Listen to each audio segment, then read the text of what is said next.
Middle East is one of the most complex regions in the world. Currently, there are 4 failing states and 3 wars, with major powers increasingly taking opposite sides.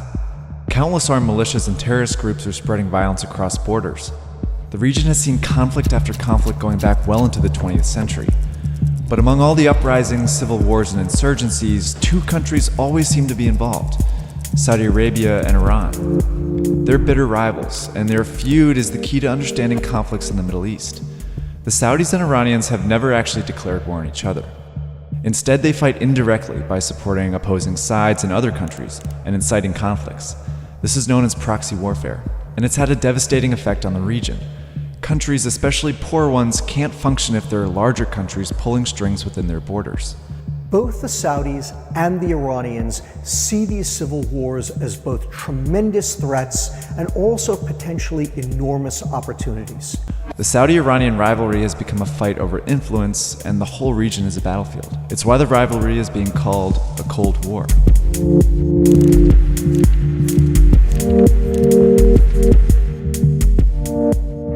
The most famous Cold War was fought for 40 years between the United States and Soviet Union.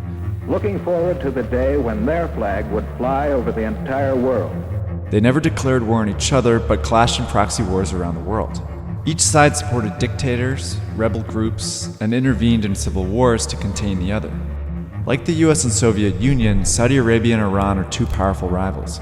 But instead of fighting for world dominance, they're fighting over control of the Middle East. In order to understand the Saudi-Iranian rivalry, let's go back to the origins of each country. In the early 1900s, the Arabian Peninsula was a patchwork of tribes under the control of the Ottoman Empire. After World War I, the empire collapsed, leaving these tribes to fight each other over power. One tribe from the interior, the Al Saud, eventually conquered most of the peninsula. In 1932, they were recognized as the Kingdom of Saudi Arabia. 6 years later, massive oil reserves were discovered in Saudi Arabia, and in an instant the Saudi monarchy was rich. That oil money built roads and cities all around the desert country, and it helped forge an alliance with the US. On the eastern side of the Persian Gulf, another country was emerging, but having a much harder time. Iran also had massive oil reserves and an even bigger Muslim population, but constant foreign intervention was creating chaos. Since the 18th century, Iran had been invaded by the Russians and the British twice. In 1953, the US secretly staged a coup, removing the popular Prime Minister Mohammad Mossadegh. In his place, they propped up a monarch, Reza Shah, who was aggressively reforming Iran into a secular, westernized country. But he harbored corruption and terrorized the population with his secret police, the Savak. By the 1970s, both Saudi Arabia and Iran had oil-based economies and had governments heavily backed by the US. But the feelings among each population were very different.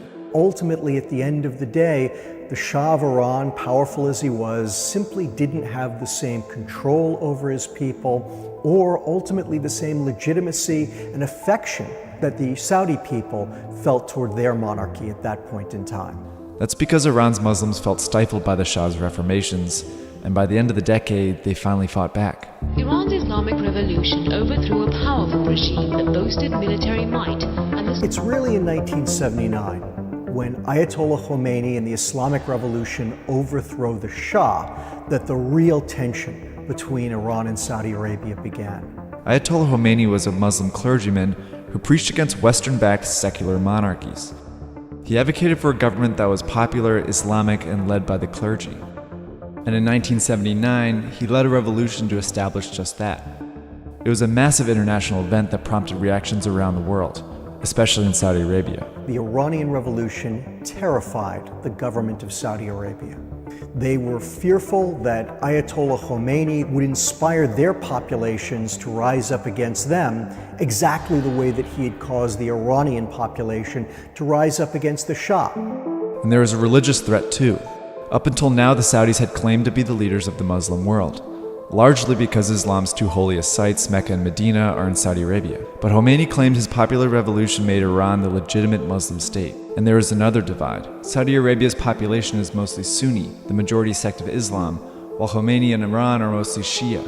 Westerners always make a mistake in drawing an analogy between the Sunni-Shia split and the Protestant-Catholic split within Christianity. The Sunni-Shia split was never as violent. That in much of the Islamic world, when Sunnis and Shia were living in close proximity, they got along famously well.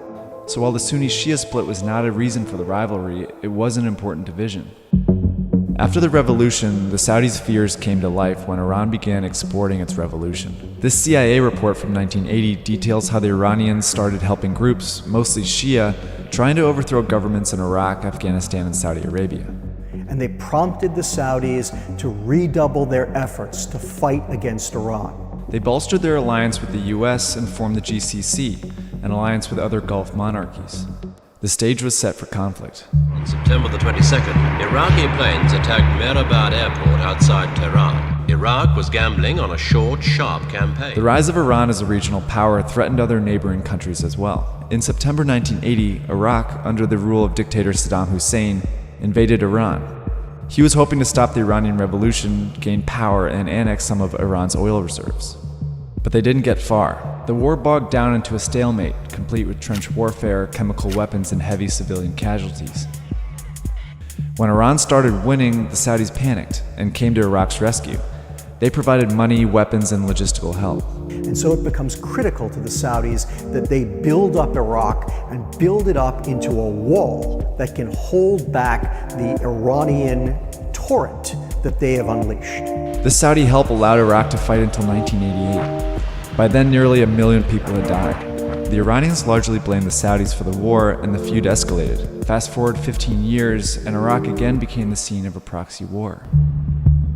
In 2003, the US invaded Iraq and overthrew Saddam Hussein. Neither Saudi Arabia or Iran wanted this to happen, since Iraq had been acting as a buffer between them. But problems arose when the US struggled to replace Saddam. The United States has no idea what it's doing in Iraq after 2003, and it makes one mistake after another that creates a security vacuum and a failed state and drives Iraq into all-out civil war. Without a government, armed militias took control of Iraq, splintering the population. Sunni and Shia militias suddenly sprang up all over the country. Many were radical Islamist groups who saw an opportunity to gain power amidst the chaos. These militias were ready-made proxies for Saudi Arabia and Iran, and they both seized the opportunity to try and gain power. The Saudis started sending money and weapons to the Sunni militias, and Iran the Shia. Iraq was suddenly a proxy war, with Saudi Arabia and Iran supporting opposing sides. That trend continued into the Arab Spring, a series of anti-monarchy, pro-democracy protests that swept through the Middle East in 2011. And this had very different consequences for Saudi Arabia and Iran. That is terrifying to the Saudis, who are the ultimate status quo power. They want the region stable, and they don't want anybody rising up and overthrowing a sclerotic, autocratic government for fear that it might inspire their own people to do the same. The Iranians are the ultimate anti-status quo power. They have been trying for decades to overturn the regional order. Each country threw their weight behind different groups, all over the Middle East. Just like in Iraq, the Saudis began supporting Sunni groups and governments, while Iran helped Shia groups rise up against them. For example, in Tunisia, the Saudis backed a dictator while the Iranians stoked protests. In Bahrain, Iran supported Shia leaders seeking to overthrow the government. Saudi Arabia, in turn, sent troops to help quash the unrest. Both got involved in Libya, Lebanon, and Morocco as well. As Saudi Arabia and Iran put more and more pressure on these countries, they began to collapse. Now the feud has gone a step further, with both countries deploying their own militaries. In Yemen, the Saudi military is on the ground helping the central government. They are fighting the rebels called the Houthis, who are an Iranian proxy group. And the reverse is happening in Syria. The Iranian military is fighting side by side with militias, some of them extremist groups like Hezbollah, in support of dictator Bashar al-Assad. They are fighting rebel Sunni groups who are Saudi proxies. The more civil wars that broke out in the Middle East, the more Saudi Arabia and Iran became involved.